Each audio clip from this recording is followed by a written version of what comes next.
द्वंद कहाँ तक पाला जाए, युद्ध कहाँ तक टाला जाए, तू राणा का वंशज पैंक जहां तक भाला जाए, जिसके दोनों तरफ लिखा हो भारत सिक्का वही उछाला जाए। हेलो नमस्कार साथियों, हर एक सप्ताह बेमिसाल में आपका स्वागत है। और मैंने आपको पॉलिटी के जो 100 इंपॉर्टेंट फैक्ट थे वो आपको लिखवाए। उसके बाद कल हमने ज्योग्राफी के जो 100 महत्वपूर्ण फैक्ट थे उनके बारे में अध्ययन किया। आज आपके सामने 60 मिनट के अंदर इतिहास के 100 इंपॉर्टेंट फैक्ट जो हैं वो आपके लिए जानकारी है। एक खुशखबरी भी आपके लिए लेकर आया हूं, जो आपका प्यार इस सीरीज को मिला है तो इस सीरीज से संबंधित एक खुशखबरी भी आपके लिए रहने वाली है। पर पहला हमारा जो काम होगा वो यही होने वाला है कि हम सबसे पहले इतिहास में जो 100 इंपॉर्टेंट फैक्ट हैं, 100 से अधिक ही होने वाले हैं, उनके बारे में हम आपको बताने वाले हैं। ठीक है, बिल्कुल मेरे साथ में सुनील, चिंकी, शिवानी, पूजा, प्रदीप, लाडली, गोलू, विकास, सुरेश, राजेश, सभी का स्वागत है आप सभी का। आइए शुरुआत करते हैं। समय बहुत कम है और वक्त को थोड़ा वक्त दीजिए जनाब, ये वक्त आपका वक्त पलट देगा। चलिए शुरुआत करते हैं। इतिहास के 100 इंपॉर्टेंट फैक्ट्स जो हैं वो आपके सामने यहाँ पर आने वाले हैं अगले 60 मिनट के अंदर। अगले 60 मिनट दिल थाम के बैठिएगा, पूरी बातों को ध्यान से सुनिएगा और इस क्लास को टाइम टू टाइम जो है वो रिवाइज करते रहिएगा। महत्वपूर्ण सवाल आपके सामने आएंगे। ठीक है, चलिए तो पॉलिटी की क्लास हमारी हो चुकी है, ज्योग्राफी की क्लास हमारी हो चुकी है। आज हम इतिहास के लेक्चर के अंदर हैं। कल आपकी साइंस की क्लास होने वाली है, परसों इकोनॉमिक्स जो है आपके वो आने वाला है, और फिर 7 फेरों वाली सीरीज जो है ऑल इन वन जो आपके वो होने वाला है। ठीक है, चलिए शुरुआत करते हैं। इंडियन हिस्ट्री के इंपॉर्टेंट फैक्ट जो हैं वो आपके सामने आ रहे हैं। ठीक है, देखिए सिंधु घाटी सभ्यता जो है ये कांस्य युगीन सभ्यता है, ये पहला फैक्ट आपको ध्यान रखना है। ठीक है, जो सिंधु घाटी सभ्यता है वो कैसी सभ्यता है, एक कांस्य युगीन सभ्यता है, आपको ध्यान रखना है। ठीक है, और ये साथ में आद्य ऐतिहासिक कालीन सभ्यता है। कैसी है, आद्य ऐतिहासिक कालीन सभ्यता है, ये आपको ध्यान रखना है। ठीक है, प्रोटो हिस्टोरिकल कल्चर है, आपको ध्यान रखना है। ठीक है, प्रोटो हिस्टोरिकल सिविलाइजेशन है, आपको ध्यान रखना है।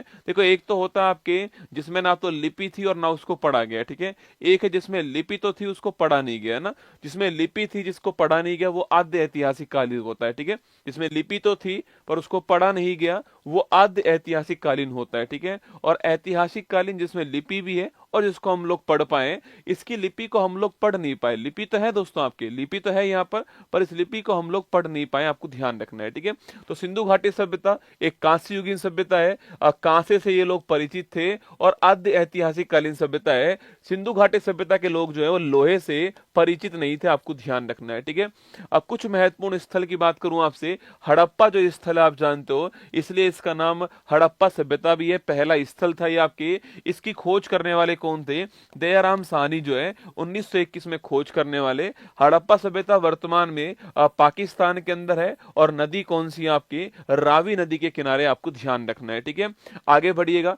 मोहनजोदड़ो पूछूं आपसे, सिंधु नदी ध्यान रखिएगा आप जो है, और खोज करने वाले कौन है, राखल दास बनर्जी खोज करने वाले।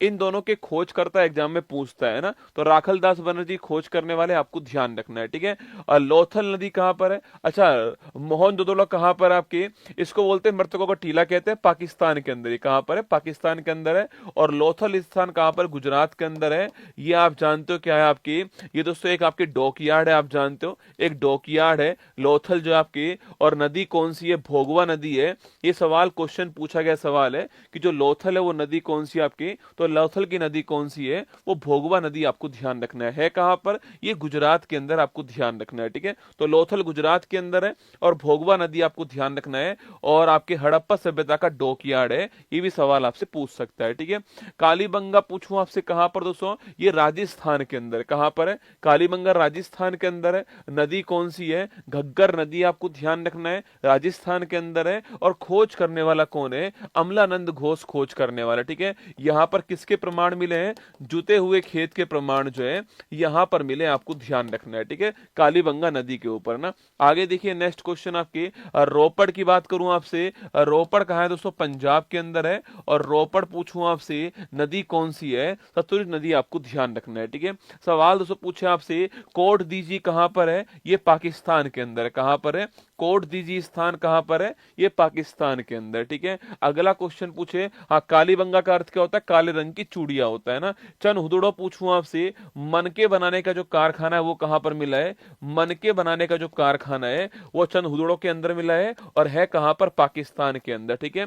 तो चंद हुदड़ो पूछूं आपसे, मनके बनाने का कारखाना ध्यान रखिए है कहां पर, पाकिस्तान के अंदर, ठीक है। और रंगपुर की दोस्तों बात करूं आपसे, तो रंगपुर कहां पर है, गुजरात के अंदर, कहां है, गुजरात के अंदर है। और रंगपुर की अगर सवाल पूछूं आपसे यहाँ पर कि चावल के प्रमाण कहां पर मिले, तो चावल के जो प्रमाण है आपके वो रंगपुर के अंदर भी मिले, ध्यान रखिएगा, ठीक है। आलमगीरपुर दोस्तों महत्वपूर्ण सवाल है, हड़प्पा सभ्यता का सबसे पूर्वी जो क्षेत्र आपके वो कौन सा है, हड़प्पा सभ्यता का सबसे पूर्वी जो स्थान है वह कौन सा स्थान है, वो हो गया आपका आलमगीरपुर। कौन सा हो गया, आलमगीरपुर हो गया। है कहां पर दोस्तों आपके, ये आपके उत्तर प्रदेश के अंदर, ठीक है। और नदी कौन सी है, हिंडन नदी आपको ध्यान रखना है, ठीक है। अगर सवाल पूछे कि सिंधु घाटी सभ्यता का सबसे दक्षिणतम बिंदु कौन सा है, तो आपको ध्यान रखना है दक्षिणतम बिंदु कौन सा, देमाबाद। कौन सा है, देमाबाद है। और देमाबाद कहां पर है, महाराष्ट्र के अंदर है, ये आपको ध्यान रखना है, ठीक है। गोदावरी प्रवरा नदी आपको ये भी ध्यान रखना है ना। तो पूर्वी स्थान हो गया है, उत्तर प्रदेश के अंदर है, हिंडन नदी आपको ध्यान रखना है ना। आगे देखिए नेक्स्ट क्वेश्चन है, सुतकागडोर पूछूं आपसे, ये नदी कौन सी है आपके, दाक्ष नदी आपको ध्यान रखना है, और ये भी कहां पर है, बलूचिस्तान पाकिस्तान के अंदर, आपको नोट करना है, ठीक है। अगला क्वेश्चन आपसे, बनावली पूछूं कहां पर है, ये हरियाणा के अंदर, ठीक है। तो बनावली कहां पर, हरियाणा के अंदर है, ये आपको ध्यान रखना है, ठीक है। धोलावीरा एग्जाम के लिए महत्वपूर्ण सवाल है, हड़प्पा सभ्यता का एकमात्र स्थान जो कि 3 भागों में बटा हुआ है, पश्चिम के अंदर बटा हुआ है, पूरब के अंदर बटा हुआ है, और एक मध्य के अंदर बटा हुआ है, ठीक है।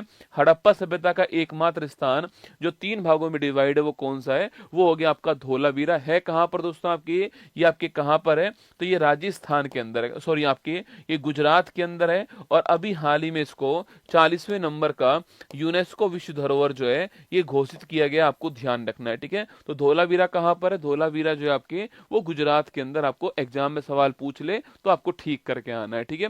आगे बढ़िए, भारतीय आर्कियोलॉजिकल सर्वे ऑफ इंडिया, सवाल पूछूं आपसे, आर्कियोलॉजिकल सर्वे ऑफ इंडिया जो है इसकी स्थापना कब होती है, तो आर्कियोलॉजिकल सर्वे ऑफ इंडिया की स्थापना 1861 के अंदर होती है। संस्थापक का नाम क्या है, अलेक्जेंडर कनिंगम जो है संस्थापक का नाम है, ठीक है। तो आर्कियोलॉजिकल सर्वे ऑफ इंडिया की स्थापना कब होती है, 1861 में होती है।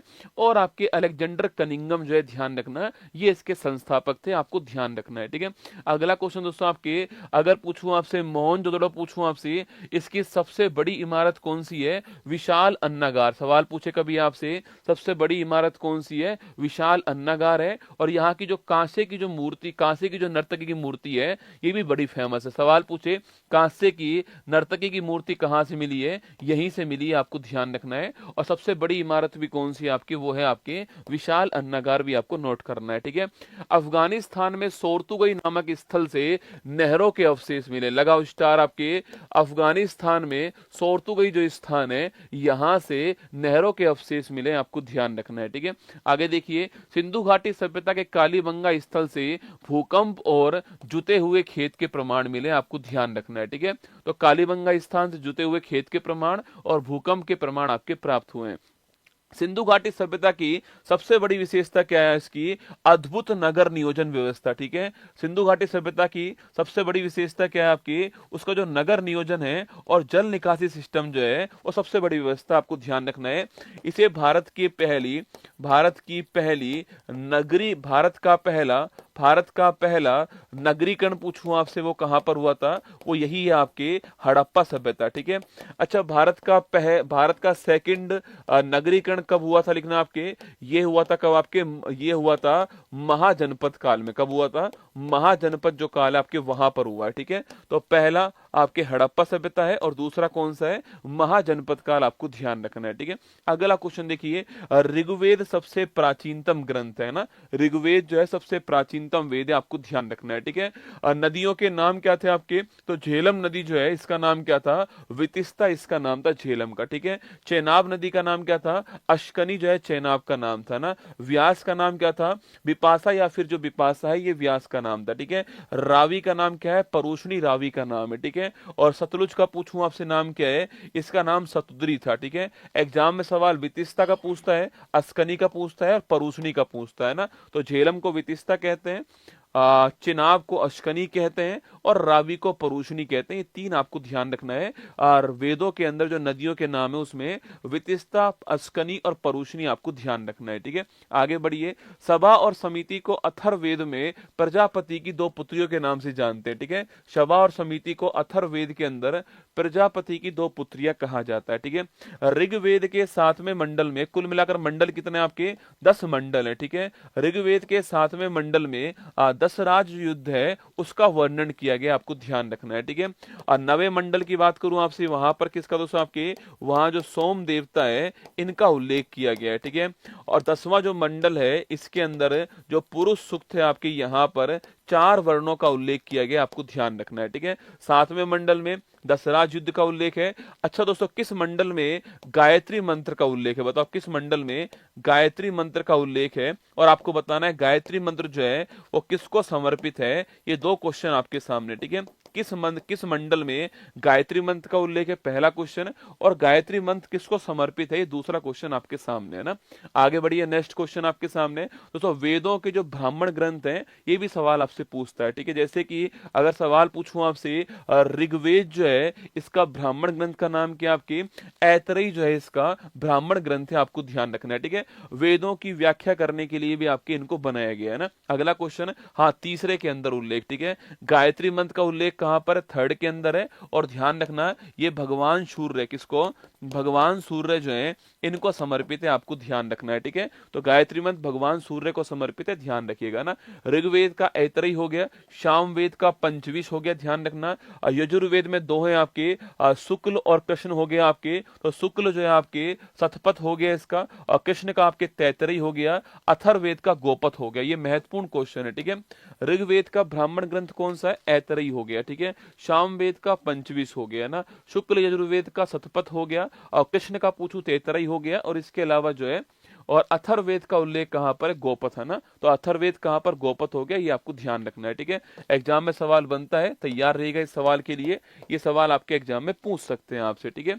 आगे देखिए दोस्तों, ऋग्वेद, सामवेद, यजुर्वेद को वेद त्रयी के नाम से जानते हैं, ठीक है। अथर्ववेद वेद त्रयी में शामिल नहीं है, ठीक है। अच्छा, अगला सवाल दोस्तों आपके, जो ये वेद हैं आपकी, इन वेद में जो मंत्रोच्चारण करने वाले होते हैं उन्हें बोलते हैं, जो पुजारी, जो पुरोहित होते हैं उनके नाम अलग अलग होते हैं, ठीक है। ऋग्वेद में जो मंत्रों का उच्चारण करता है पुरोहित, उसको होत्र कहते हैं, लगाना स्टार। ऋग्वेद के मंत्रों का उच्चारण करने वाले ऋषि या पुरोहित को क्या बोलते हैं, होत्र कहते हैं। क्या कहते हैं, होत्र कहते हैं, आपको ध्यान रखना है, ठीक है। 9वें मंडल में सोम देवता का उल्लेख है, हम पहले ही बात कर चुके हैं, ठीक है। वहीं दोस्तों आपके ऋग्वेद के बाद में अगर यजुर्वेद पूछूं आपसे, यहां पर कर्म कांडों का संपन्न करने वाला जो पुरोहित है उसको अथर्वयु कहते हैं। क्या बोलते हैं, अथर्वयु कहते हैं। और सामवेद में मंत्रों का उच्चारण करने वाले को उद्घाता कहते हैं। ये तीनों क्वेश्चन आपको ध्यान रखना है, ठीक है। तो ऋग्वेद में जो आपके पुरोहित है उसका नाम क्या है, ऋग्वेद में पुरोहित का नाम होत्र या फिर होता हो गया, ठीक है। सामवेद में जो पुरोहित है उसका नाम क्या, उद्घाता हो गया ना। यजुर्वेद में जो पुरोहित है उसका नाम क्या हो गया, उसका नाम आपके अथर्वयु हो गया। नोट करना, ये लोग यजुर्वेद में अथर्वयु कहते हैं, सामवेद में उद्घाता कहते हैं उसको, और ऋग्वेद में होत्र कहते हैं, आपको ध्यान रखना है, ठीक है। ऋग्वेद के 10वें मंडल में पुरुष सूक्त में पहली बार 4 वर्णों का उल्लेख है, आप जानते हो, ठीक है, इस बात को ना। आगे देखिए, सामवेद को भारत में भारतीय संगीत का जनक भी कहा जाता है, ठीक है। संगीत की उत्पत्ति कहां से हुई है, सामवेद से हुई है, आपको ध्यान रखना है, ठीक है। आगे देखिए, नेक्स्ट क्वेश्चन आपके, अथर्ववेद के अंदर जादू टोना शल्य चिकित्सा जो है इनका उल्लेख कहां मिलता है, अथर्ववेद में मिलता है, ठीक है। तो अथर्ववेद के अंदर जादू टोना अंधविश्वास जो है इसका उल्लेख कहां पर मिलता है, अथर्ववेद के अंदर मिलता है, आपको ध्यान रखना है, ठीक है। भारत का राष्ट्रीय आदर्श वाक्य सत्यमेव जयते जो है, ये वाक्य कहां से आया है, मुंडकोपनिषद से आया है। कहां से आया है, मुंडकोपनिषद जो है, यहां से कौन सा वर्ड आया आपके, सत्यमेव जयते दोस्तों आया है, ठीक है। अगर सवाल पूछूं आपसे, 4 जो आश्रम है, ये 4 आश्रम किस उपनिषद से आए आपके, तो ये आए आपके जवालो उपनिषद से। किससे आए, जवालो उपनिषद से आए हैं चार आश्रम आपको ध्यान रखना है, ठीक है। सत्यमेव जयते कहाँ से आया, मुंडकोपनिषद से आए, और जो चार आश्रम है आपके वो कहाँ से आए, वो जवालो उपनिषद से आए, आपको ध्यान रखना है। वेदांग की संख्या पूछूं आपसे, तो वेदों की व्याख्या करने के लिए वेदांग बनाया गया, और वेदांग की संख्या कुल मिलाकर 6 होती है, ध्यान रखना। एक शिक्षा है, एक कल्प है, एक व्याकरण है, एक निरुक्त है, एक छंद है और एक ज्योतिष है, ठीक है। तो वेदांग की संख्या कितनी है आपके, 6 वेदांग की संख्या है। शिक्षा, कल्प, व्याकरण, निरुक्त, छंद और ज्योतिष आपको ध्यान रखना है। वेदांग कितने, वेदांग आपके 6, शिक्षा, कल्प, व्याकरण, निरुक्त, छंद और ज्योतिष, ठीक है। जैन धर्म के संस्थापक ऋषभ देव या फिर आदिनाथ जी है, ठीक है। जैन धर्म जो है इसके संस्थापक का नाम क्या है, ऋषभ देव या फिर आदिनाथ जी है, जो कि पहले तीर्थंकर थे, आपको ध्यान रखना है, ठीक है। इसके अलावा 12 वर्ष की कठोर तपस्या के पश्चात जंबिका ग्राम में, ठीक है, शाल वृक्ष के नीचे, सभी स्टाल लगाना, जंबिका ग्राम में शाल वृक्ष के नीचे जो है आपके, शाल वृक्ष के समीप ऋजुपालिका जो नदी है इसके किनारे पर वर्धमान मतलब कि महावीर स्वामी जी, ठीक है, वर्धमान का मतलब आपके महावीर स्वामी जी को ज्ञान प्राप्त हुआ था, ठीक है। सवाल पूछे कि जो महावीर स्वामी जी इनको ज्ञान की प्राप्ति कहाँ पर होती है, साल वृक्ष के नीचे होती है, ऋजुपालिका नदी जो है आपके इसके किनारे पर होती है, जाम्बिका ग्राम के अंदर होती है, आपको ध्यान रखना है, ठीक है। तो महावीर स्वामी जी वर्धमान जो है इनको ज्ञान की प्राप्ति वो आपको ध्यान रखना है, ठीक है। जो ज्ञान की जो प्राप्ति होती है इसको जैन धर्म में क्या बोलते हैं, कैवल्य कहते हैं, क्या बोलते हैं, जैन धर्म में कैवल्य कहते हैं, आपको ध्यान रखना है, ठीक है। तो महावीर स्वामी को 72 वर्ष की उम्र में राजगृह के निकट पावापुरी जो स्थान है यहाँ पर जो इनका निर्वाण हो गया, इनका मृत्यु हो गई, आपको ध्यान रखना है, ठीक है। तो महावीर स्वामी जी की मृत्यु कहाँ पर होती है, पावापुरी में होती है, ये भी आपको ध्यान रखना है ना। जैन साहित्य प्राकृत, ये बहुत ही महत्वपूर्ण लाइन है। जैन साहित्य जो है उसकी लैंग्वेज कौन सी है आपके, प्राकृत लैंग्वेज है, जो कि वर्तमान में भारत की क्लासिकल लैंग्वेज में शामिल हो चुकी है, ठीक है। प्राकृत, पाली, बौद्ध धर्म की पाली पढ़ाऊंगा आपको, तो प्राकृत पाली है, इसके अलावा और जो भी आपके शामिल हुई है, तो ये अभी जो है इनको क्लासिकल लैंग्वेज में शामिल किया है, ठीक है। और जैन साहित्य को आगम कहते हैं, ठीक है। तो पहला क्वेश्चन, जैन साहित्य को आगम कहते हैं, और जैन साहित्य की जो लैंग्वेज है वो प्राकृत या फिर इसी को बोलते हैं अर्धमागधी कहते हैं, आपको ध्यान रखना है, ठीक है। स्टार लगाना महत्वपूर्ण क्वेश्चन है ना। महावीर स्वामी ने ब्रह्मचर्य को छोड़कर पंच महाव्रत धर्म को, ब्रह्मचर्य को जोड़कर पंच महाव्रत धर्म को प्रतिपादन किया, ठीक है। इससे पहले जो 23वें तीर्थंकर थे उनका नाम क्या था, उनका नाम था पार्श्वनाथ जी, ठीक है। इन्हें क्या बोलते हैं, इन्हें बोलते हैं आपके शापों का देवता कहते हैं, क्या बोलते हैं, शापों का देवता देवता कहते हैं। इन्होंने दोस्तों आपके चार अनुचार जो है नियम दिए थे आपके, कि अहिंसा करना है, सत्य बोलना है, इसके अलावा चोरी नहीं करना है, और इसके अलावा जो है आपकी चोरी नहीं करना, और अधिक धन जो है उसको आपको अपने पास संचित नहीं करना है, ठीक है, ये कहा था इसने ना। जबकि महावीर स्वामी जी ने एक जोड़ दिया, ब्रह्मचर्य जोड़ दिया, कुल मिला के पंच महाव्रत जो है वो महावीर स्वामी जी के द्वारा लाए गए, ठीक है। जैन ग्रंथ जो है कल्प सूत्र की रचना पूछूं आपसे किसने की है, भद्रबाहु ने की है, लिखना। जैन ग्रंथ कल्प सूत्र की रचना करने वाले कौन थे, भद्रबाहु रचना करने वाले, ठीक है। आगे देखिए, वैशाख पूर्णिमा पर सिद्धार्थ को ज्ञान प्राप्त हुआ, इन समय उनकी उम्र 35 वर्ष थी, और आपके वो बुद्ध कहलाए, ठीक है। तो वैशाख पूर्णिमा वो तारीख है जब आपके भगवान बुद्ध को, महात्मा बुद्ध को, पहली बात तो इनका जन्म इस तारीख को हुआ था, लुम्बिनी के अंदर आपके इनको बोध गया के अंदर ज्ञान की प्राप्ति होती है, और आपके इनको कुशीनगर के अंदर जो है मोक्ष की प्राप्ति होती है, ठीक है। तो जन्म भी इसी तारीख को हुआ है, ज्ञान की प्राप्ति भी इस तारीख को हुई है, और मोक्ष भी इसी तारीख को हुआ है, तीनों एक ही तारीख को हुए, वैशाख पूर्णिमा को। इसी वैशाख पूर्णिमा को क्या बोलते हैं आपकी, इसी वैशाख पूर्णिमा को बुद्ध पूर्णिमा कहते हैं, आपको ध्यान रखना है, ठीक है। आगे देखिएगा, गौतम बुद्ध ने अपना पहला उपदेश वाराणसी के समीप सारनाथ में दिया था, और जो पहला उपदेश था इसी को हमने क्या नाम दिया, अभिधम्म चक्र नाम दिया, क्या नाम दिया है, अभिधम्म चक्र नाम दिया, आपको ध्यान रखना है, ठीक है। घर जो छोड़ने की जो घटना है उसको हमने क्या बोला, उसको हमने महाभिनिष्क्रमण कहा है, ठीक है। जो घर छोड़ने की जो घटना है उसको हमने महाभिनिष्क्रमण कहा है, और जो ज्ञान की जो प्राप्ति है उसको हमने क्या बोला, पहला निर्वाण कहा है ध्यान आपके, और जो मोक्ष की प्राप्ति है उसको हमने महापरिनिर्वाण कहा है। क्या कहा है? महापरिनिर्वाण का है। तो ज्ञान की प्राप्ति कहाँ? बोधगया में होती है। मोक्ष कहाँ मिलता है? कुशीनगर में मिलता है। पहला जो आपकी उपदेश था वो कहाँ पर? अभिधम्म चक्र के अंदर दिया गया। पहला जो उपदेश था वो सारनाथ के अंदर दिया गया, और इसी को हम जो है धम्म चक्र प्रवर्तन कहते हैं। आपको ध्यान रखना है, ठीक है। गौतम बुद्ध की मृत्यु 483 ईस्वी में आपके उत्तर प्रदेश में कुशीनारा में होती है। इसे महापरिनिर्वाण कहते हैं। क्या बोलते हैं? महापरिनिर्वाण कहते हैं। सर्वाधिक उपदेश कहाँ दिए? श्रावस्ती के अंदर, ठीक है। सर्वाधिक उपदेश श्रावस्ती में दिए, आपको ध्यान रखना है, ठीक है। बौद्ध धर्म के 3 रत्न कौन कौन से आपके? बुद्ध, धम्म और संघ जो है ये बौद्ध धर्म के आपके 3 रत्न हो गए, ठीक है। इसके अलावा दोस्तों आपके बौद्ध धर्म का जो ज्ञान है इसे त्रिपिटक के नाम से जानते हैं, जो कि कौन सी लैंग्वेज में? आपके पाली भाषा के अंदर लिखा हुआ है, ठीक है। सुत्त पिटक हो गया, विनय पिटक हो गया, और एक आपके अभिधम्म पिटक हो गया ना। तो सुत्त पिटक, विनय पिटक, अभिधम्म पिटक, ये 3 पिटक हैं, पाली भाषा के अंदर लिखे गए। आपको ध्यान रखना है। सुत्त पिटक, विनय पिटक, अभिधम्म पिटक, आपको ध्यान रखना है, ठीक है। आगे देखिए नेक्स्ट क्वेश्चन आपके, पहली जो बौद्ध संगति उसका टाइम क्या है? 483 ईसा पूर्व में पहली बौद्ध संगति होती है, ठीक है। कहां पर होती है? राजगृह, या फिर इसी को हम गिरिब्रज कहते हैं। क्या बोलते हैं? गिरिब्रज कहते हैं। तो राजगृह, गिरिब्रज, बिहार जो है यहाँ पर पहली बौद्ध संगति होती है, ठीक है। उस समय शासन किसका है? अजातशत्रु जो है शासन इसका था आपके, और अध्यक्ष किसको बनाया गया? महाकश्यप जो है इसको अध्यक्ष बनाया गया, ठीक है। तो पहला क्वेश्चन आपके कब होती है पहली बौद्ध संगति, कहां पर होती है, शासन किसका था उस समय आपके, और उस समय अध्यक्ष किसको बनाया गया? आपको ध्यान रखना है, ठीक है। 483 ईसा पूर्व में होती है, राजगृह में होती है, अजातशत्रु का शासन था उस समय आपके, और जो महाकश्यप है वो उसके अध्यक्ष थे, ठीक है। सेकंड जो बौद्ध संगति है वो 100 साल के बाद में 383 ईसा पूर्व में होती है। कहां पर? दोस्तों वैशाली के अंदर होती है, बिहार के अंदर। और काला शोक जो है आपके शासन उनका था आपके शिशुनाग वंश, आपके ये वंश आगे आने वाले हैं, ठीक है।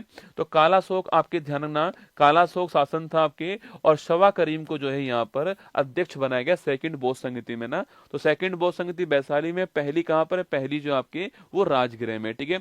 तीसरी बौद्ध संगति की बात करूं आपसे, थोड़ा स्टार लगाना। तीसरी बौद्ध संगति जो है वो पाटलिपुत्र में होती है। कहां पर होती है? पाटलिपुत्र, जो वर्तमान आपके पटना है, यहां पर तीसरी बौद्ध संगति होती है, ठीक है।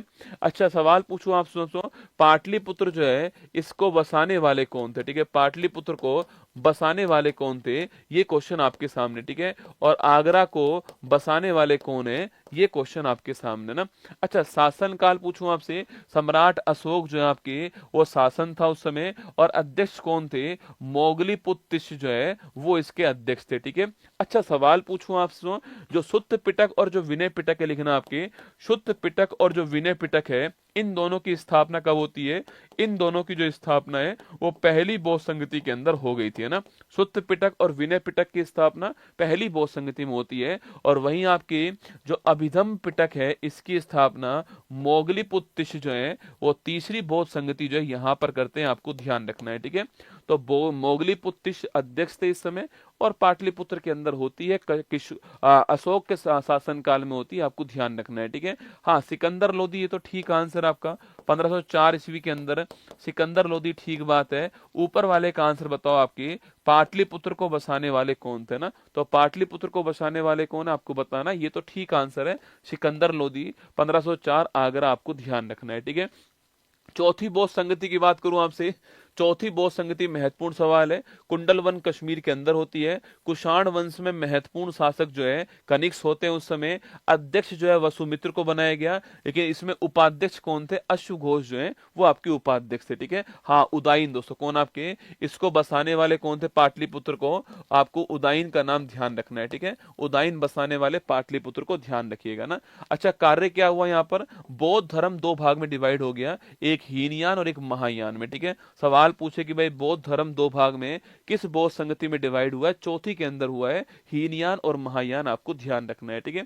आगे चलिएगा, पाशुपत संप्रदाय के संस्थापक कौन थे आपके? लकुलीश जो है ये पाशुपत संप्रदाय के संस्थापक थे, जो कि भगवान शिव के 18 अवतारों में से एक रहे, ठीक है। लिंगायत संप्रदाय पूछूं आपसे, साउथ दोस्तों इंडिया के अंदर बड़ा चर्चा में रहता है लिंगायत समुदाय जो है। तो लिंगायत समुदाय के प्रवर्तक कौन थे आपके? अल्ल प्रभु और बसव जो है, ये वसव का नाम ध्यान रखना, ठीक है।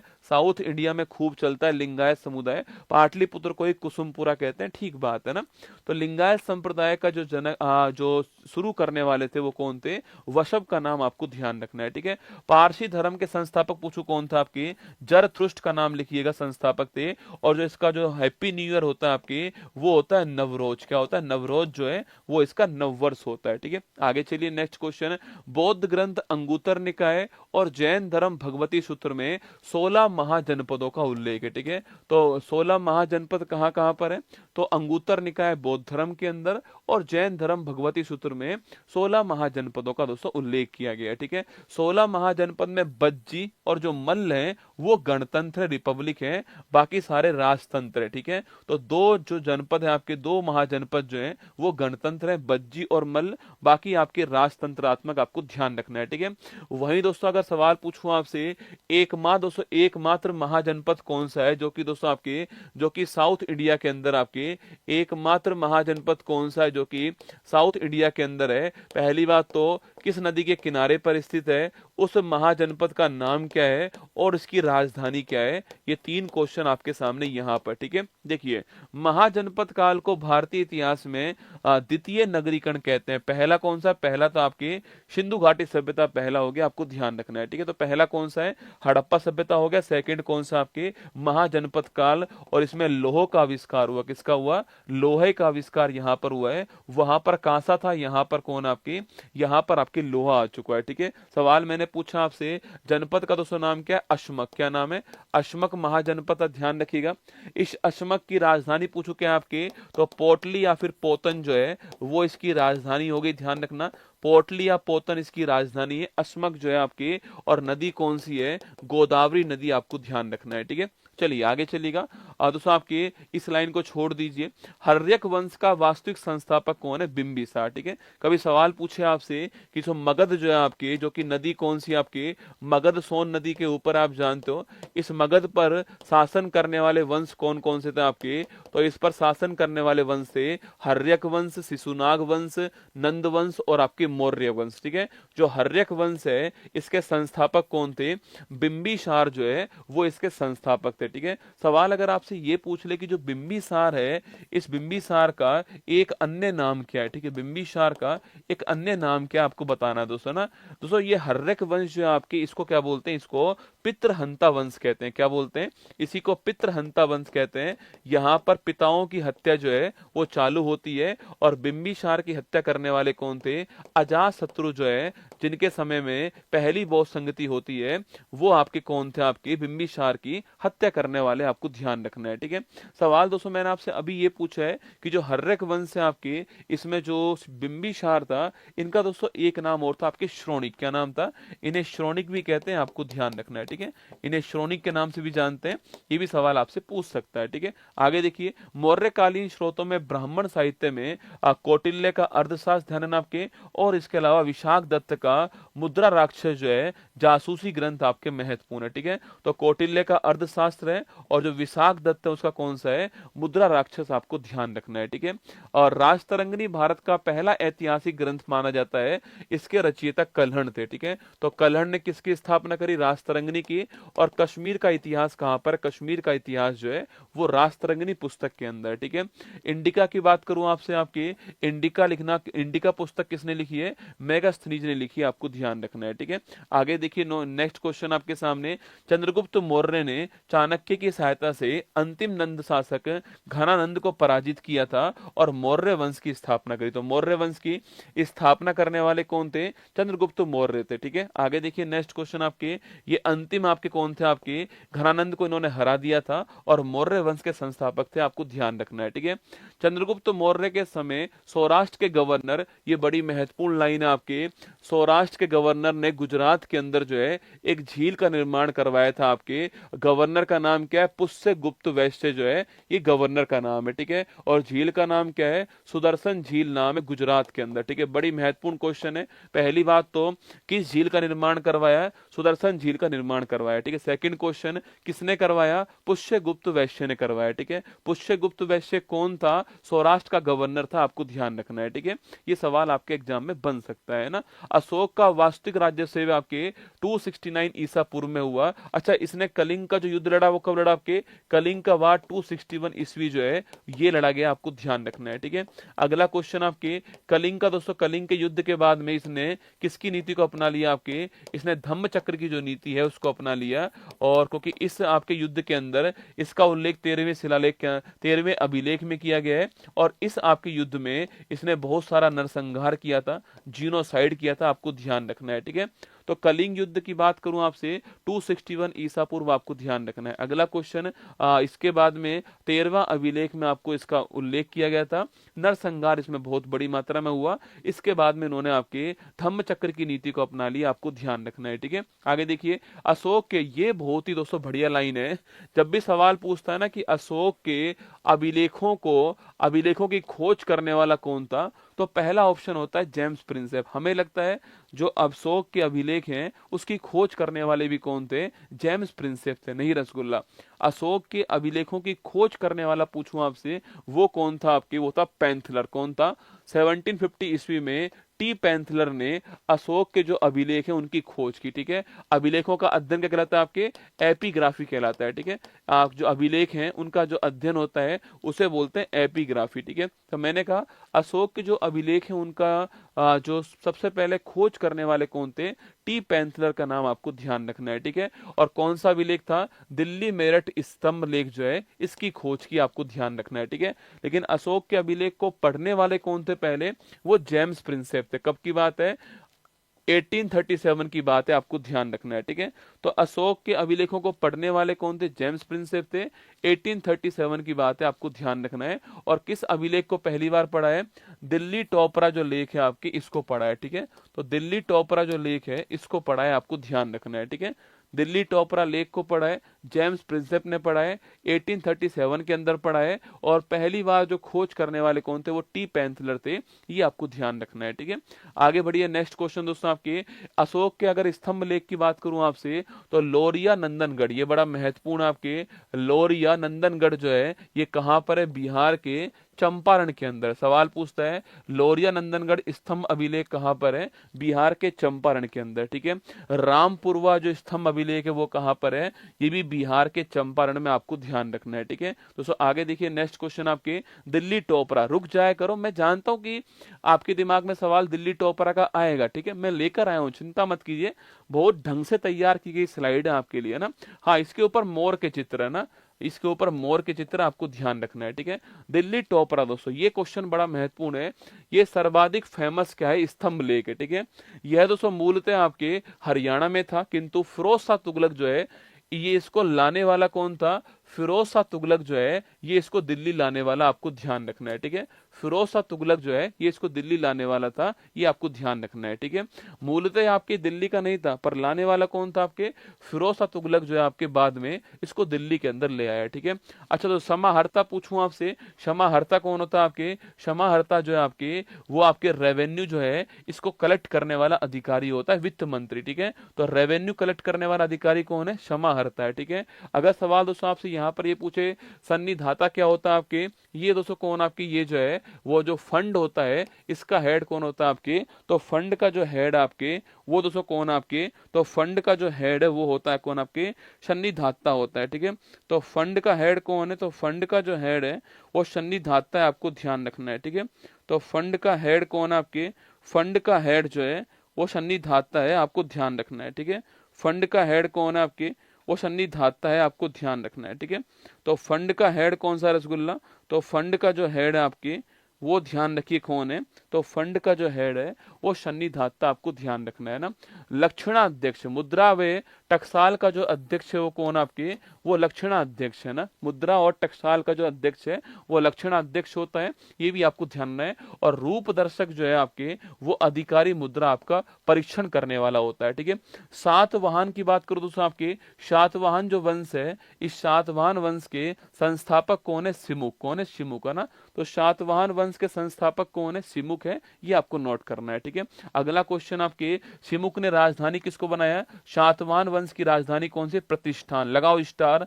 सातवाहन वंश की राजधानी कौन सी है, प्रतिष्ठान इसकी राजधानी है। तो सातवाहन वंश के सिमुक संस्थापक है, आपको ध्यान रखना है। और प्रतिष्ठान जो है इसकी राजधानी है, ये भी आपको ध्यान रखना है, ठीक है। आगे देखिए, सातवाहन काल में शासन का मातृसत्तात्मक, दोस्तों ना ये आपके महत्वपूर्ण क्वेश्चन है। सातवाहन जो वंश है दोस्तों आपके, यहाँ पर जो राजा हुए उन्होंने माता का नाम आगे लगाया गौतमी पुत्र सातकर्णी। कौन आपके, तो जो माता का जो नाम है आपके, वो आगे लगाया हुआ है, आपको ध्यान रखना है, ठीक है। तो सातवाहन जो वंश है ये मातृसत्तात्मक ढांचा था, ये आपको ध्यान रखना है, ठीक है। कुषाण वंश पूछूं आपसे, इसके संस्थापक कौन थे, कुजुल कडफिसस जो है इसके फाउंडर थे ना। तो कुषाण वंश के संस्थापक कौन है, कुजुल कडफिसस जो है ये इसके संस्थापक हैं, आपको ध्यान रखना है, ठीक है। कनिष्क ने अपनी राजधानी पुरुषपुर या फिर पेशावर को बनाया था। मथुरा इनके राज्य की दूसरी राजधानी है, ठीक है। तो मथुरा, कुषाण वंश पूछूं आपसे, पहली बात तो सोने के सिक्के जारी करने वाला वंश आपके कुषाण वंश है। कनिष्क आपके बड़ा फेमस था यहाँ पर आपके, इसकी राजधानी पुरुषपुर या फिर पेशावर थी। मथुरा इसके राज्य की दूसरी राजधानी, आपको ध्यान रखना है। आगे देखिए, गांधार कला शैली, दोस्तों ना मूर्ति बनाने की शैली होती है, गांधार शैली होती है, मथुरा शैली होती है, मूर्ति बनाने की शैली होती है। तो सवाल पूछे कि भाई कुषाण वंश ने किसका सपोर्ट किया था आपके, तो गांधार जो कला शैली है इसको सपोर्ट किया, आपको ध्यान रखना है, ठीक है। गुप्त साम्राज्य को दोस्तों भारतीय इतिहास का स्वर्णिम काल कहते हैं, ठीक है। मंदिरों का निर्माण कहाँ चालू होता है, जो मंदिर है इनका निर्माण जो है वो गुप्त काल में चालू हुआ, आपको ध्यान रखना है, ठीक है। तो मंदिर का निर्माण कहाँ चालू होता है, गुप्त काल में होता है, आपको ध्यान रखना है, ठीक है। जूनागढ़ शिलालेख, देखो सुदर्शन झील का निर्माण करवाने वाले कौन थे आपके, वो तो मैं आपको सौराष्ट्र के गवर्नर का नाम लिखा चुका हूं। उसका पुनर्निर्माण करवाने वाले कौन लिखना आपके, तो वो थे स्कंदगुप्त। ये भी बड़ा महत्वपूर्ण क्वेश्चन है। सुदर्शन झील जो गुजरात के अंदर थी, इसका पुनर्निर्माण करवाने वाले कौन थे, स्कंदगुप्त थे, आपको ध्यान रखना है। और ये बात कहां लिखी हुई है, जूनागढ़ अभिलेख में, जूनागढ़ शिलालेख में ये बात लिखी हुई है, आपको ध्यान रखना है, ठीक है। आगे देखिए, सती होने का सबसे पहला अभिलेख कहां पर मिला है, भानुगुप्त के एरण अभिलेख से मिलता है, ठीक है। तो भानुगुप्त का जो एरण अभिलेख है, सती होने का पहला अभिलेख जो है वो यहां पर मिलता है, आपको ध्यान रखना है, ठीक है। तो भानुगुप्त के एरण अभिलेख से, ठीक है। नालंदा विश्वविद्यालय की स्थापना करने वाले भी कौन थे, वो भी यही थे, आपको ध्यान रखना है, ठीक है। नालंदा विश्वविद्यालय की स्थापना करने वाले कौन थे, वो भी भानुगुप्त थे, आपको ध्यान रखना है, ठीक है। कवि कालिदास ने 7 ग्रंथों की रचना की है। वो कौन कौन दोस्तों आपके, वो थे आपके कुमार संभव थे, आपका रघुवंश था, ऋतु संहार था, मेघदूत था, विक्रमोर्वशीय था, आपके मालविकाग्नि मित्रम। ये जो मालविकाग्नि मित्रम है ना, ये एक बार आपके यूपीएससी ने पूछा हुआ है इसको, ठीक है, ध्यान रखिएगा ना। तो मालविकाग्नि मित्रम, ऋतु संहार, मेघदूत, रघुवंश, कुमार संभव, अभिज्ञान शाकुंतलम कहाँ के, यहीं के, ध्यान रखना। और दोस्तों आपके, अरे इसको नालंदा विश्वविद्यालय का निर्माण करने वाले कुमार गुप्त थे ना, इसको ठीक करना। नालंदा विश्वविद्यालय का निर्माण करने वाले कौन थे, कुमार गुप्त का नाम ध्यान रखिएगा, ठीक है। भानुगुप्त तो आपके क्या था, भानुगुप्त जो है इनके टाइम पर तो सती प्रथा का जो आपके एरण अभिलेख है वो मिला है, ठीक है। और नालंदा विश्वविद्यालय जो है इसका निर्माण करने वाले कौन थे, कुमार गुप्त का नाम आपको ध्यान रखना है, ठीक है। कुमार गुप्त ठीक कीजिएगा ना। कालिदास को भारत का शेक्सपियर कहते हैं, आपको ध्यान रखना है, ठीक है। आगे देखिएगा, मृच्छकटिकम नाटक जो है आपके, वो शूद्रक ने दोस्तों लिखा है, और इसमें कुल 10 अंक है। ये क्वेश्चन पूछा गया कितने अंक थे इसमें ना, तो मृच्छकटिकम जो नाटक है उसको लिखने वाले कौन थे, शूद्रक थे, ठीक है। अगर पूछूं आपसे, विशाख दत्त की बात करूं आपसे, तो मुद्रा राक्षस और देवी चंद्रगुप्तम जो है ये नाटक लिखने वाले कौन है, विशाख दत्त का नाम आपको ध्यान रखना है, ठीक है। पंच सिद्धांतिका, बृहद संहिता, लघु जातक जो है, ये दो नाम नोट कीजिए। बृहद संहिता और पंच सिद्धांतिका जो है किसकी पुस्तक है आपकी, ये बरामीर की पुस्तक है, रचनाएं, ये आपको ध्यान रखना है। ठीक है, आगे देखिए नेक्स्ट क्वेश्चन है, नागर शैली उत्तरी भारत में प्रचलित थी, इसमें विशाल शिखर, सभा मंडप, दोस्तों इनका यूज होता है। ठीक है, देखो मंदिरों की एक शैली होती है नागर शैली। ठीक है, नागर शैली कहाँ पर होती है, ये नागर शैली जो आपके वो उत्तरी नॉर्थ इंडिया जो है यहाँ पर होती है। ठीक है, तो मंदिर निर्माण की जो नागर शैली है वो जो नॉर्थ इंडिया है वहां पर होती है, आपको ध्यान रखना है। ठीक है, तो मंदिर निर्माण की जो नागर शैली है वो दोस्तों उत्तरी भारत में होती है। और कुछ दोस्तों ऐसे मंदिर जो आपके, ऐसे मंदिर हमारे यहाँ पर उत्तरी आपके जो इंडिया वहां बनते हैं। और इसमें बीच में आपके गर्भगृह होता है, ये आप जानते हो। ठीक है, इसमें शिखर होते हैं, गर्भगृह होते हैं, ये आपको ध्यान रखना है। ठीक है, वहीं दोस्तों साउथ इंडिया जो है यहाँ पर जो शैली होती है वो होती है आपकी द्रविड़ शैली। ठीक है, यहाँ पर दोस्तों मंदिर जो है आपके वो पिरामिड नुमा बनते हैं। कैसे बनते हैं, पिरामिड नुमा मंदिर बनते हैं, आपको ध्यान रखना है। ठीक है, तो साउथ इंडिया के अंदर द्रविड़ शैली है और पिरामिड नुमा मंदिर यहाँ पर बनते हैं। विशाल गोपुरम, मंदिर के बाहर जो दरवाजा होता है उसे बोलते हैं गोपुरम। ठीक है, प्रवेश द्वार जो है उसे गोपुरम कहते हैं। द्रविड़ शैली यहाँ पर होती है। और इन दोनों के बीच में शैली कौन सी, वेसर शैली। कौन सी है, वेसर शैली इनके बीच में होती है। होयलेश्वर के मंदिर आपने सुने होंगे, वो किस शैली में बने हुए हैं, वेसर शैली में बने हुए हैं, आपको ध्यान रखना है। ठीक है, आगे देखिए नेक्स्ट क्वेश्चन है, अजंता की गुफाएं महाराष्ट्र के औरंगाबाद, इसका नया नाम क्या हो चुका है, इसका नया नाम जो है वो संभाजी नगर हो चुका है। तो महाराष्ट्र के औरंगाबाद या फिर संभाजी नगर में कौन है, अजंता की गुफाएं, आपको ध्यान रखना है। 1983 के अंदर इनको यूनेस्को में शामिल किया गया, आपको ध्यान रखना है। इसमें कुल 29 गुफाएं हैं। गुफा नंबर 16 में मरनासन राजकुमारी का चित्र आपके, और गुफा नंबर 17 में चित्रशाला जो है इसका उल्लेख है। ठीक है, तो गुफा नंबर 16 में मरनासन राजकुमारी और गुफा नंबर 17 के अंदर चित्रशाला का उल्लेख है। 1983 में हमने इसको यूनेस्को की वर्ल्ड हेरिटेज साइट के अंदर शामिल किया, आपको ध्यान रखना है। ठीक है, अहोल आपके जो अभिलेख है इसकी रचना पुलकेशिन सेकंड ने की आपके, और उसके टाइम पर जरवारी कौन था आपके, रवि कीर्ति, आपको ध्यान रखना है। ठीक है, दोस्तों आप पुलकेशिन सेकंड को जानते होंगे, हर्षवर्धन को हराने वाले कौन थे, हर्षवर्धन को जो हराने वाले थे वो पुलकेशिन सेकंड ही थे। अहोल अभिलेख की रचना इनके टाइम पर होती है, ध्यान रखना। और रवि कीर्ति का नाम भी आपको ध्यान रखना है। ठीक है, सिंह विष्णु के दरबार में महान विद्वान दोस्तों भारवी हुए। ठीक है, और भारवी की पुस्तक का नाम क्या आपके, किरातार्जुनियम भावनी, भारवी की पुस्तक का नाम है। और दरबार किसका है, सिंह विष्णु का दरबार है, आपको ध्यान रखना है। ठीक है, तो सिंह विष्णु के दरबार में भारवी विद्वान हुए हैं। किरातार्जुनियम जो इनकी पुस्तक का नाम है, ग्रंथ का नाम है, आपको ध्यान रखना है। ठीक है, देखो नरसिंह बर्मन दोस्तों फर्स्ट। ठीक है, ये आपके वंश कौन सा, ये वंश आपके कौन सा हो गया, ये वंश आपका पल्लव वंश हो गया। ठीक है, और पल्लव वंश जो आपके पल्लव वंश हो गया, इस पल्लव वंश में, अच्छा पल्लव वंश के संस्थापक कौन है ये आपको बताना है। ठीक है, पल्लव वंश के संस्थापक कौन है, क्वेश्चन आपके लिए। ठीक है, और पल्लव वंश में एक नरसिंह बर्मन फर्स्ट शासक हुए, इन्होंने महाबलीपुरम तमिलनाडु के अंदर एकाश्म रथ मंदिर जो है इनका निर्माण किया है। ठीक है, रथ मंदिर को सप्त पैगोडा भी कहते हैं। इसमें द्रौपदी रथ जो है छोटा आपके मंदिर है, और युधिष्ठिर रथ आपके सबसे बड़ा मंदिर, आपको ध्यान रखना है। ठीक है, तो नरसिंह बर्मन फर्स्ट ने महाबलीपुरम, मेरी बात को ध्यान से सुनना, नरसिंह बर्मन फर्स्ट ने महाबलीपुरम में रथ मंदिर का निर्माण किया। नरसिंह बर्मन फर्स्ट ने, किसने, प्रथम की बात कर रहा हूं, पहले ने रथ मंदिर बनवाए, कहां पर, तमिलनाडु के अंदर महाबलीपुरम में, आपको ध्यान रखना है। ठीक है, तो विजयालय तो चोल वंश के थे ना, विजयालय तो चोल वंश के संस्थापक हैं। दंती दुर्ग जो है आपके ये राष्ट्रकूट वंश के, किसके, राष्ट्रकूट वंश के। मैंने पूछा है पल्लव वंश, दोस्तों ना पल्लव वंश की बात की है। ठीक है, अब देखिए अगला क्वेश्चन, नरसिंह बर्मन सेकंड, मैं इसलिए कह रहा हूं जोर देना, नरसिंह बर्मन फर्स्ट ने क्या करा, नरसिंह बर्मन फर्स्ट ने रथ मंदिर का निर्माण करवाया। ठीक है, नरसिंह बर्मन सेकंड ने महाबलीपुरम के अंदर ही शोर मंदिर जो है, तटीय जो मंदिर है, इसका निर्माण करवाया, आपको ध्यान रखना है। ठीक है, ये क्वेश्चन पूछा गया सवाल है, नरसिंह बर्मन सेकंड का नाम आपको ध्यान रखना है ना। चोल वंश को दक्षिण भारत का सबसे प्राचीनतम वंश मानते हैं। इसका संस्थापक कौन, आपके विजयालय जो है ये इसका संस्थापक है, आपको ध्यान रखना है। ठीक है, सिंह विष्णु, अरे जो नाम लिख रहा है यही आपके संस्थापक पल्लव वंश के। ठीक है, तो चोल वंश की बात करूं आपसे, चोल वंश में विजयालय संस्थापक थे, ये आपको ध्यान रखना है। ठीक है, अलबरूनी महमूद गजनवी के साथ में भारत दोस्तों आता है। पहली बात तो इसकी पुस्तक का नाम क्या है, किताब उल हिंद है। इसी को हम लोग तहकीक हिंद कहते हैं। ठीक है, इसी को हम लोग तहकीक हिंद कहते हैं, आपको ध्यान रखना है, ठीक है। तो अल बरूनी की पुस्तक का नाम किताब उल हिंद है, इसी को हम लोग तहकीक हिंद कहते हैं, और ये किसके साथ में आता है, महमूद गजनवी के साथ में आया था, आपको ध्यान रखना है, ठीक है।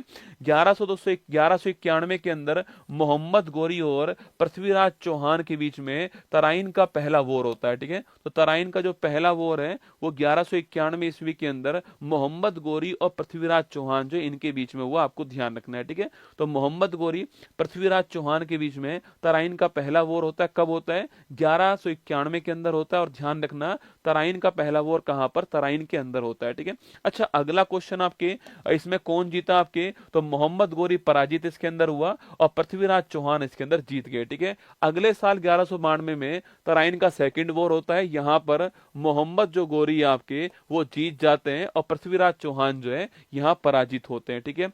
दिल्ली सल्तनत दोस्तों पूछूं आप, यहां पर 5 वंशों ने आपके शासन किया है। ये 5 वंश के नाम कौन कौन से हैं, इनको बोलते हैं गुलाम वंश। क्या बोलते हैं, गुलाम वंश या फिर मामलुक वंश कहते हैं, ठीक है। तो गुलाम वंश कह दीजिए या फिर मामलुक वंश कह दीजिए, एक ही बात है ना। संस्थापक कौन था इसका, कुतुबुद्दीन ऐबक संस्थापक था, आपको ध्यान रखना है, ठीक है। इसके बाद खिलजी वंश आता है, संस्थापक कौन है, जलाउद्दीन खिलजी संस्थापक। तुगलक वंश आता है, गयासुद्दीन तुगलक हो गया। सैयद वंश आता है, खिज्र खां हो गया। लोधी वंश आता है, बहलोल लोधी हो गया, ठीक है। तो 5 वंशों ने दिल्ली के ऊपर शासन करा है। इसमें पहला मामलुक या गुलाम वंश है, कुतुबुद्दीन ऐबक संस्थापक है, खिलजी वंश है, जलाउद्दीन खिलजी तुगलक वंश है, गयासुद्दीन तुगलक सैयद वंश है, खिज्र खां और लोधी वंश है, बहलोल लोधी। कभी आपसे सवाल ये पूछ ले कि भाई इन 5 में से सबसे लंबा कार्यकाल जो है वो किस वंश का दोस्तों रहा है, ठीक है। इन 5 में से सबसे लंबा जो कार्यकाल है वो किस वंश का रहा है, सवाल आपसे पूछ सकता है, ठीक है, कि इन 5 में से सबसे लंबा जो कार्यकाल है वो दोस्तों कौन से वंश का रहा है। तो आप बताओ मुझे किस वंश का कार्यकाल जो है सबसे लंबा यहां पर रहा है। यह क्वेश्चन आपके लिए, तुगलक वंश जो है इसका जो कार्यकाल है सबसे लंबा रहा है, आपको ध्यान रखना है, ठीक है। आगे देखिए नेक्स्ट क्वेश्चन आपके, 1210 ईस्वी में चौगान खेलते हुए, ठीक है, पोलो खेलते हुए कौन मर गया आपके, कुतुबुद्दीन ऐबक पोलो खेलते हुए मर गया, आपको ध्यान रखना है, ठीक है। इसी को लाख बख्श कहते हैं, क्या बोलते हैं, इसी को लाख बख्श कहते हैं। कुतुबुद्दीन ऐबक को चौगान खेलते हुए इसकी मृत्यु हो गई, ध्यान रखिए, ठीक है। अगला क्वेश्चन, कुतुबुद्दीन ऐबक के बाद कौन आया, इल्तुतमिश आ गया, ठीक है। इसकी बात करूं मैं आपसे तो लाहौर के स्थान पर कुतुबुद्दीन ऐबक ने लाहौर को अपनी राजधानी बनाया था ना। जो कुतुबुद्दीन ऐबक बाद इल्तुतमिश जो है इसने दिल्ली को अपनी राजधानी, तो दिल्ली को अपनी राजधानी बनाने वाला कौन था, इल्तुतमिश, ठीक है।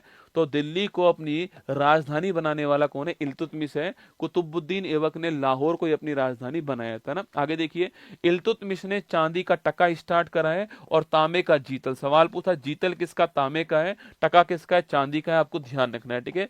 शुरू करने वाला कौन है, इल्तुतमिश आपके शुरू करने वाला, आपको ध्यान रखना है ना। बलबन ने लोह और रक्त की दोस्तों नीति को अपनाया, ठीक है। सवाल पूछे कि बलबन ने कौन सी पॉलिसी को अपनाया, आपके लोह और रक्त की जो नीति है इसको अपनाने वाला कौन है, आपके बलबन, ठीक है। लाल महल का निर्माण करवाने वाला कौन आपके, वो दोस्तों बलबन था, ठीक है। पावोश और सजदा जो है इसको शुरू करने वाला कौन था, ये भी बलबन का नाम आपको ध्यान रखना है, ठीक है। तो लोह रक्त की नीति, लाल महल, पावो सजदा जो है इसको शुरू करने वाला कौन, बलबन, ठीक है। गयासुद्दीन तुगलक पहले शासक थे जिन्होंने सिंचाई के लिए नहरों का निर्माण, भाई साहब जो मैं लेकर आया हूं ना आपके लिए दोस्तों, ये बम है रसगुल्ला, परमाणु बम, ठीक है। मैंने आपको जो प्रयास किया, जो मैं आपको खबर देने वाला हूं क्लास के अंत में, वो परमाणु बम की तरह होने वाली, ठीक है। ये आपका हाइड्रोजन बम है, वो परमाणु बम होगा ना। तो गयासुद्दीन तुगलक पहले शासक थे जिसने सिंचाई के लिए नहरों का निर्माण की बात की, ठीक है। मोहम्मद बिन तुगलक, इनके बाद कौन सा आपके, जोना खां या फिर मोहम्मद बिन तुगलक आते हैं। इन्होंने दीवान ए अमीर, कोई बड़ा महत्वपूर्ण सवाल है कि भाई सवाल पूछे कि कृषि के विस्तार के लिए दीवान ए अमीर कोही की स्थापना करने वाला कौन है, वो मोहम्मद बिन तुगलक का नाम आपको ध्यान रखना है, ठीक है। सवाल दोस्तों आपसे यहां पर यह भी पूछ ले कि जो मोहम्मद बिन तुगलक है इसने अपनी राजधानी किसको बना दिया, आपके दौलताबाद जो है इसको अपनी राजधानी बनाया, आपको ध्यान रखना है, ठीक है। आगे देखिए नेक्स्ट क्वेश्चन आपके सामने, पानीपत का पहला वॉर कब होता है, 1526 के अंदर होता है और बाबर के साथ में आपकी होता है, ठीक है। तो बाबर और इब्राहिम लोदी के बीच में पानीपत का पहला वॉर होता है, आपको ध्यान रखना है। तो पानीपत का पहला वॉर आपके बाबर और इब्राहिम लोदी के बीच होता है, आप जानते हो, ठीक है। अच्छा अगला क्वेश्चन, पानीपत का सेकंड वॉर कब होता है, आपके 56 के अंदर होता है, ठीक है। और पानीपत का थर्ड वॉर कब होता है, 1761 1947 के अंदर होता है, आपको ध्यान रखना है ना। तो पानीपत के तीनों वॉर की डेट जो है आपको ध्यान होनी चाहिए, ठीक है। आगे देखिए, कुब्बत उल इस्लाम मस्जिद तथा 2.5 दिन का झोपड़ा, इसका निर्माण करवाने वाला कौन है? ऐबक, ठीक है। तो कुब्बत उल इस्लाम मस्जिद जो है, ये जो आपकी कुतुब मीनार जो है उसके पैरों के अंदर ही है, दिल्ली के अंदर, और 2.5 दिन का झोपड़ा कहां पर? अजमेर राजस्थान के अंदर, ठीक है। ऐबक ने इसका निर्माण करवाया था ना। विजयनगर साम्राज्य की स्थापना करने वाले कौन थे? हरिहर बुक्का जो है विजयनगर की स्थापना करने वाले, और विजयनगर की राजधानी क्या है? हम्पी इसकी राजधानी, आपको ध्यान रखना है, ठीक है। कृष्णदेव राय, विजयनगर के एक महत्वपूर्ण शासक कौन है? कृष्णदेव राय ना। कृष्णदेव राय ने तेलुगु भाषा में, सवाल पूछा गया है कि जो आमुक्तमाल्यदा ग्रंथ है आपकी, इसकी लैंग्वेज कौन सी है?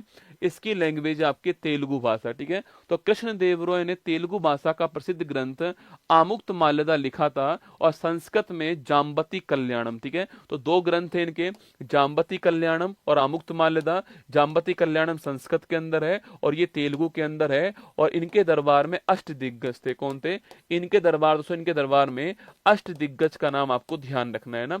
खानवा की लड़ाई 1527 के अंदर होती है, बाबर और राणा सांगा के बीच में होती है। राणा सांगा इसमें हार गए। खानवा आप जानते हो भरतपुर के पास में है, राजस्थान के अंदर, ठीक है।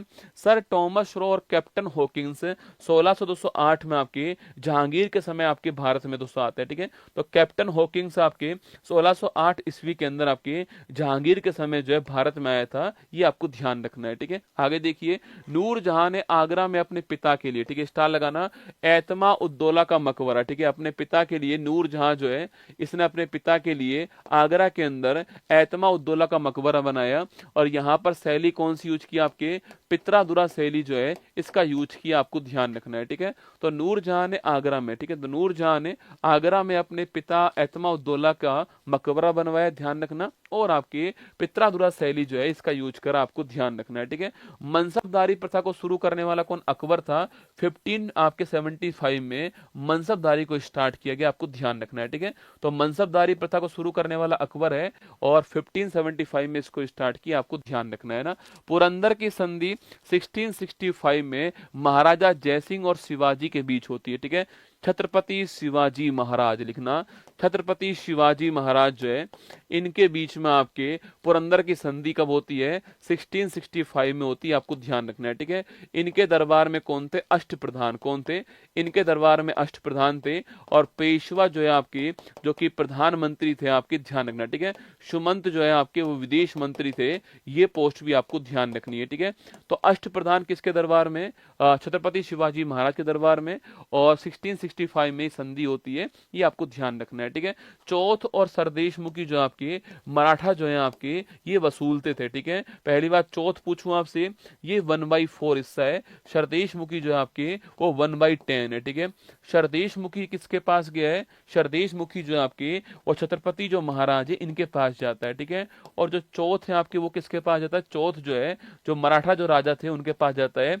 आसपास के जो राज्य हैं उनको सुरक्षा प्रदान करने के लिए चौथ सरदेशमुखी जो है वो वसूलते थे, आपको ध्यान रखना है, ठीक है। दोस्तों ये आपका 100 क्वेश्चन जो है वो एंशियंट हिस्ट्री और आपका जो मिडाइवल हिस्ट्री है इसके 100 क्वेश्चन आपके सामने, ठीक है। मैंने आपसे 1 घंटा कहा था, पर मैंने आपको लगभग 50 मिनट के अंदर जो है इसको निपटा दिया, ठीक है। क्योंकि एक्चुअली में जो आपकी मॉडर्न हिस्ट्री है ना, इसको मुझे एक अलग से क्लास में पढ़ाना पड़ेगा, ठीक है। तो हिस्ट्री में एक क्लास और होगी मॉडर्न हिस्ट्री की, है ना। तो इतिहास में एक क्लास आपकी और होने वाली है, कौन सी? मॉडर्न हिस्ट्री की, ठीक है। तो इतिहास में एक क्लास आपके आधुनिक इतिहास की अलग से होने वाली है। संभाजी कौन थे? अब तो आप जान चुके हो संभाजी कौन है। शिवाजी महाराज जो है इन्हीं के बेटे कौन था? आपके संभाजी महाराज थे, आप जानते हो, ठीक है। तो मॉडर्न हिस्ट्री की एक क्लास आपकी और लेने वाला हूं अलग से। 100 क्वेश्चन करा चुका हूं, अब आपको लगे नहीं लगे वो अलग बात है, पर आप काउंट कर लेना 100 फैक्ट जो है वो आपको मैं लिखा चुका हूं, ठीक है। 50 पेज हो चुके हैं, 50 पेज हो चुके हैं, और एक पेज में 2 से कम है ही नहीं दोस्तों आपके। किसी में 3 है, किसी में 3 देखो आपके, तो एक पेज में 3 से कम नहीं है। 50 पेज हो चुके हैं, मतलब कि 100 से ऊपर क्वेश्चन तो आपके 100% हो चुके हैं। एक इतिहास की क्लास आपकी अलग से लेने वाला हूं मैं आपके, जो आपके मॉडर्न हिस्ट्री क्लास होने वाली है उसको मैंने अलग कर दिया, ठीक है। एक सूचना आपके लिए आगरा वालों के लिए ये है कि 22 तारीख को आगरा में सेमिनार होने जा रहा है। 22 तारीख को मैं खुद आ रहा हूं आपसे आगरा मिलने के लिए। 10 बजे सेमिनार होगा। ये QR कोड यहाँ पे लगा हुआ है, ऊपर आपको लिंक मिल जाएगा। अपनी सीट आज ही पक्की कर लेना भाई साहब, कल का वेट भी मत करना। कल हो सकता है नंबर ही ना आए आपका। इसकी क्षमता 900 की है और 500 प्लस बच्चे आपके इसमें हो चुके हैं, ठीक है। इसलिए मैं आपको बता रहा हूं कि अभी जो है एक फॉर्म है आपकी, 20 रुपए उसका शुल्क है, भर करके उस फॉर्म को पूरा फिलअप कर दीजिएगा और अपनी सीट पक्की कर लीजिएगा। और 22 तारीख को, 22 मार्च को सुबह 10 बजे आपसे मुलाकात होगी आगरा के अंदर। आगरा में आपसे मुलाकात होने वाली है। हम आ रहे हैं आपके शहर आगरा के अंदर। ये क्यूआर कोड यहाँ पर दिया गया है, ठीक है। अब आगरा में पहला आगरा के अंदर, उसके बाद देखते हैं आगे कहाँ कहाँ पर जाएंगे। पर अब 22 मार्च को आगरा के अंदर आपसे मुलाकात होगी। जो आगरा के जितने भी स्टूडेंट्स हैं उनसे यही कहूंगा कि इस अपना फॉर्म को भर लीजिएगा और तैयार रहिएगा नागिन डांस करने के लिए। आगरा के अंदर जो है, मंजिल ने हौसलों से कहा तेरे बस की बात नहीं, हौसलों ने मंजिल की आंखों में आंखें डाल के बोला चल झुट्टी तेरी इतनी औकात नहीं। तो ये पहली और क्लास आपके सामने समाप्त होती है, इतिहास की क्लास। और हम 14 मिलियन के पास पहुंचने वाले हैं। मैं चाहता हूं कि जब हम आगरा पहुंचे तो वहां 14 मिलियन का केक काटें आप सभी के साथ में। तो अभी तक आपने सब्सक्राइब नहीं किया है उत्कर्ष को तो कर लीजिएगा। 14 मिलियन के हम बहुत पास पहुंच चुके हैं। आपका प्यार ही सबसे बड़ी ताकत है मेरी। अकेला खड़ा हूं इस चैनल के ऊपर और देखिए अकेला ही चल रहा हूं आपके सामने ना। मतलब मैं 2.5 मिलियन पर इस चैनल पर आया था, तब से आपको महसूस होगी एक बात कि इस चैनल के ऊपर अकेला मैं ही इसको खींच के ले जा रहा हूँ, अकेला मैं ही इस पे क्लास लेता हूँ, सिंगल मैं खड़ा हूँ आपके सामने। पर मैं अपनी तरफ से पूरा प्रयास करता हूँ आप सभी के लिए, चाहे करंट अफेयर्स हो चाहे स्टैटिक हो। आजकल मैंने 2-4 प्रयास और स्टार्ट करे हैं। कम्युनिटी पोस्ट चेक किया करो आप लोग, जो बेहतरीन कम्युनिटी पोस्ट आपको मिलेंगी। यूट्यूब पे वीडियो चेक किया करो उत्कर्ष में, कट वीडियो डालता हूं मैं आपके। कल मैंने डाली थी आपके महत्वपूर्ण संविधान संशोधन सेकंड डाली मैंने, आज डाली है भारत के पड़ोसी देश की सीमाएं और विवाद डाल दिया है। कल एक और नई आने वाली आपके सामने वीडियो, डेली एक वीडियो 2, 4, 5, 7 मिनट की आती है, उसको देखा करो आप जो है। और कम्युनिटी पोस्ट पर एक कंटेंट में डालने लग गया हूँ, उसको भी देखा करो आप लोगों ना। सब आपके लिए कर रहा हूँ, मेहनत आपके लिए कर रहा हूँ और ये वाली क्लास भी आपके लिए जारी है। एक सूचना शनिवार को आपको दूंगा, तैयार रहना कि अगले जो वीक है उसका प्लान क्या रहने वाला है, ठीक है। अगले वीक का प्लान क्या रहेगा शनिवार को आपको ये सूचना दे दूंगा। बाकी ध्यान रखना अपना, ऑल द बेस्ट आपको। आगरा वाले अपना फॉर्म भर लेना, ऊपर फॉर्म है, आज ही अभी फॉर्म अपना फिलअप करके रख दीजिएगा और निश्चिंत होकर के 22 तारीख को सुबह 10 बजे आपको आना है। जय हिंद, थैंक यू।